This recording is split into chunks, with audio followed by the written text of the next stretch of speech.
The city was unusually quiet that night. A sharp winter wind cut through the streets, carrying the promise of snow. Stephen, a well-known CEO, stepped out of his black luxury car after a long day of meetings. His phone buzzed non-stop with emails, numbers, and decisions that affected thousands of employees.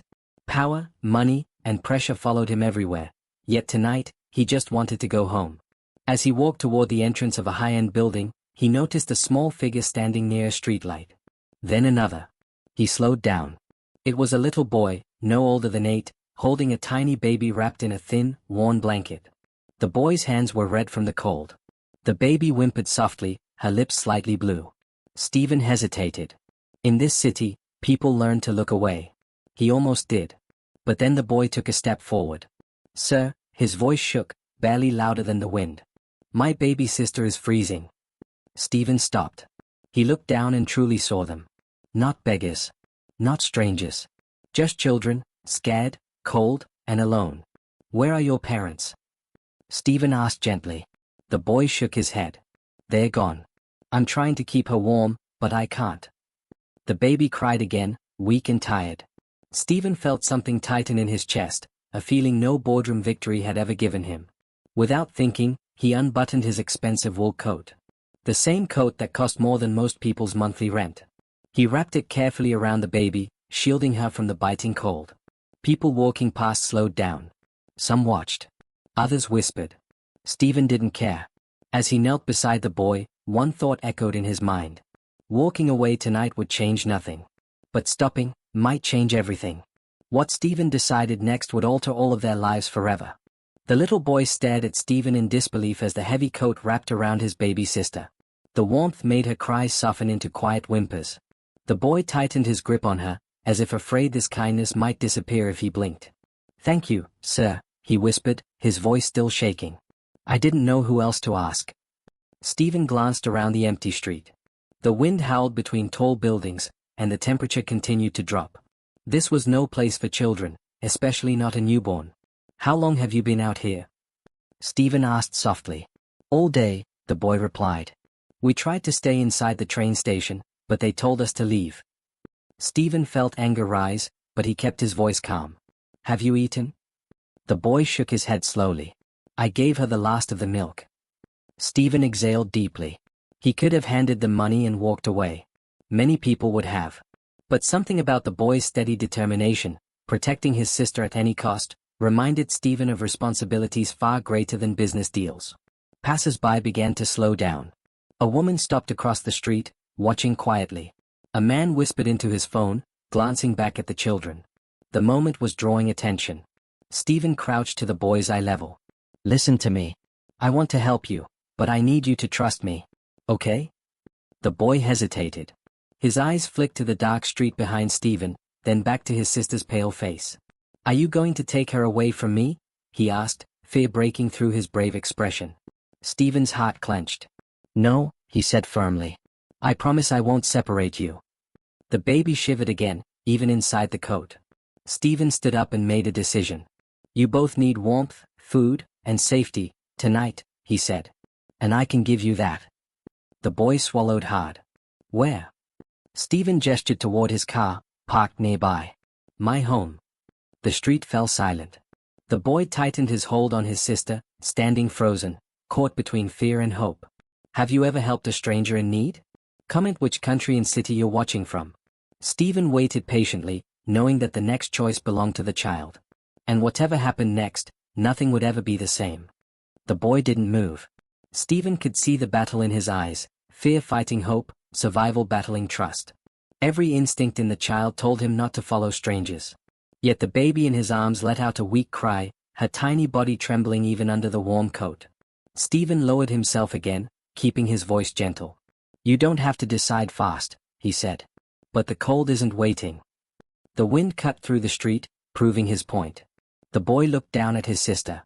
"She hasn't slept properly in 2 days," he said quietly. "I keep walking so she won't freeze." That broke something inside Stephen. "Where were you going tonight?" Stephen asked. "I don't know," the boy admitted. "Somewhere warm." Stephen nodded slowly. "Then let me help you get there." A police car passed at the end of the street. The boy flinched, gripping his sister tighter. They always take us away, he whispered. They separate families. Stephen's voice became firm, protective. Not tonight. I won't let that happen. For a long moment, the boy studied Stephen's face, searching for lies. He didn't see a businessman. He didn't see a stranger. He saw tired eyes filled with concern. Finally, the boy nodded once. Okay, he said. But I'm not letting go of her. Stephen gave a small smile. You shouldn't. They walked toward the car together. Stephen opened the back door, making sure the heater was already warm.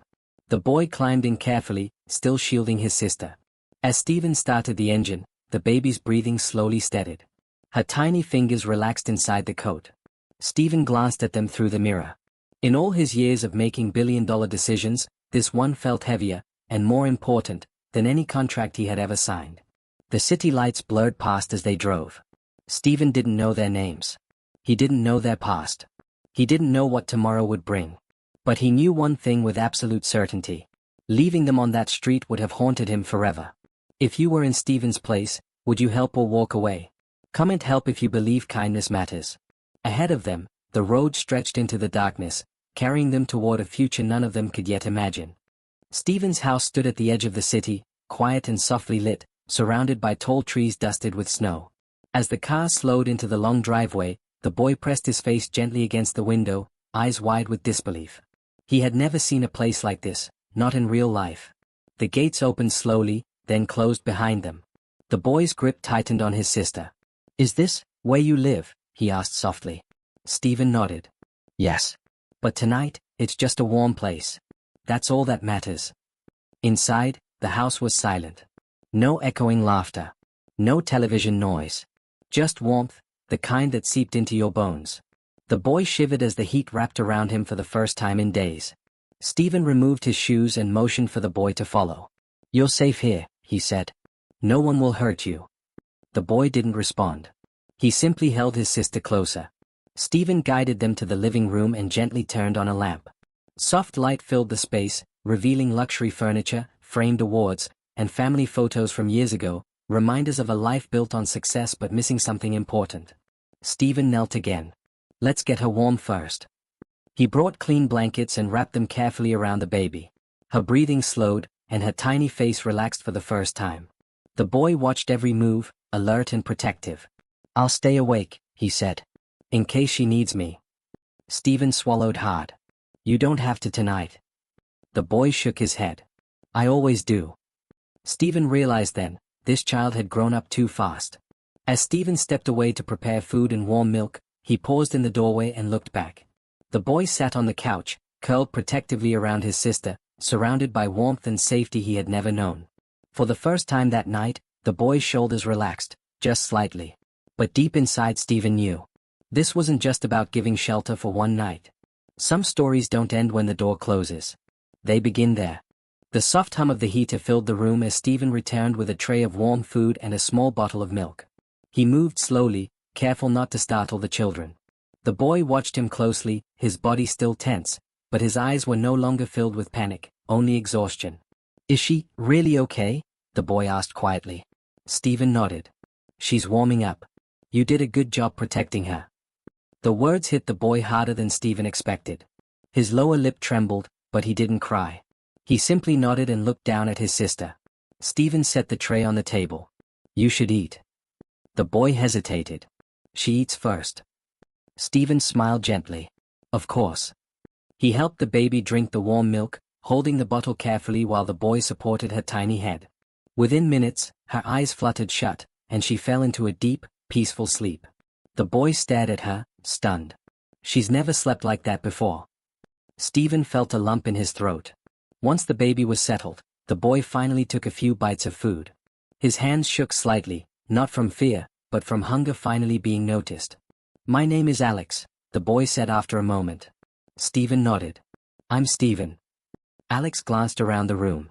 This place, it's too nice. Stephen sat across from him. A house doesn't mean much if it's empty. Alex didn't understand that yet, but he would. As the minutes passed, Alex's guard slowly dropped. He spoke in short sentences, revealing pieces of their life, moving from shelter to shelter, nights on the street, promises that were never kept. They said they'd come back, Alex whispered. They never did. Stephen listened. He didn't interrupt. He didn't offer excuses. He simply listened. That night, Stephen prepared a small guest room. Clean sheets. Warm light. Safety. Alex stood at the doorway, uncertain. You're not going to send us away in the morning, are you? Stephen met his eyes. I don't make promises I can't keep. But I won't abandon you tonight. Alex nodded slowly. As Stephen turned off the light, he realized something profound. For the first time in years, this house wasn't empty anymore. And for the first time in their lives, neither were those children. Morning light crept softly through the curtains. Stephen was already awake, sitting at the kitchen table with a cup of untouched coffee. He hadn't slept much. His mind kept returning to the children sleeping down the hall, especially the boy who had carried the weight of the world on his small shoulders. A quiet sound made him turn. Alex stood in the doorway, rubbing his eyes, his hair messy from sleep. She's still sleeping, he said quickly, as if reporting for duty. That's good, Stephen replied gently. She needs rest. Alex hesitated, then asked the question he had clearly been holding inside all night. Are you going to call someone? Stephen didn't lie. Yes, he said carefully. But not to take you away. Alex's body stiffened instantly. They always say that. Stephen stood and walked toward him, keeping his distance respectful. I need to make sure you're safe. Both of you. That means doing this the right way. Alex looked down at the floor.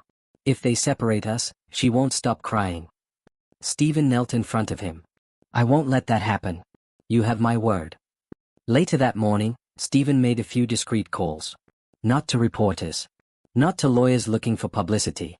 But to people he trusted, child welfare professionals who believed in protection, not punishment. When they arrived, Alex didn't hide. He stood beside his sister's crib, watching every move. Stephen stayed right there with him. She's healthy, one woman said softly after checking the baby. Cold, but recovering. Alex finally exhaled. Stephen placed a hand on the boy's shoulder. You did everything right, he said. You kept her alive. Alex's eyes filled with tears, not from fear this time, but relief. The professional spoke quietly with Stephen, explaining options, next steps, possibilities. Nothing rushed. Nothing forced. Stephen looked at Alex and then at the baby. Some decisions don't come from logic. They come from the heart. And in that moment, Stephen already knew what he wanted to do. Do you believe family is built by love, not just blood? Type family in the comments. As Alex reached out and gently held his sister's tiny hand, Stephen realized this wasn't the end of their story. It was the beginning of something far greater. 6 months later, the house felt completely different. Laughter echoed through the hallways now. Toys lay scattered across the living room floor. Soft music played in the mornings, and the once silent rooms were filled with life. Alex sat at the kitchen table, struggling with his homework while his baby sister, now chubby, healthy, and full of energy, crawled across the floor, giggling every time she bumped into something. Stephen watched from a distance, a quiet smile on his face. Everything had changed. The legal process hadn't been easy. There were interviews, home visits, and difficult conversations. But Stephen showed up for every step, not as a powerful CEO, but as someone who genuinely cared. He fought not for control, but for stability. When the final papers were signed, Alex didn't fully understand what legal guardian meant. He only understood one thing. He wasn't alone anymore. That night, as Stephen tucked the baby into her crib, Alex stood nearby, arms crossed nervously. So, Alex said, trying to sound casual. This means we stay? Stephen turned to him. If you want to. Alex swallowed hard. Forever? Stephen didn't answer immediately. He walked over and placed a gentle hand on the boy's shoulder. Forever isn't something you promise lightly, he said. But I promise this, I'm not going anywhere. Alex broke down then. Years of fear, responsibility, and silence poured out in quiet sobs. Stephen pulled him into a hug, the kind no child should ever have to ask for. The story didn't go viral. There were no headlines. No interviews. Stephen made sure of that. Because some moments aren't meant for the world. They're meant for family. Months passed. Alex started school. He made friends. He learned that being a child didn't mean being weak. It meant being allowed to rest. One evening, as snow fell softly outside, just like the night they met, Alex sat beside Stephen on the couch. You saved us, Alex said. Stephen shook his head. No. You saved her. I just listened. Alex smiled. Sometimes, heroes don't wear capes. Sometimes, they wear worn shoes and carry a baby through the cold. And sometimes, the smallest voice asking for help creates the biggest change of all. If this story touched your heart, type love in the comments. And subscribe for more emotional, inspiring stories like this.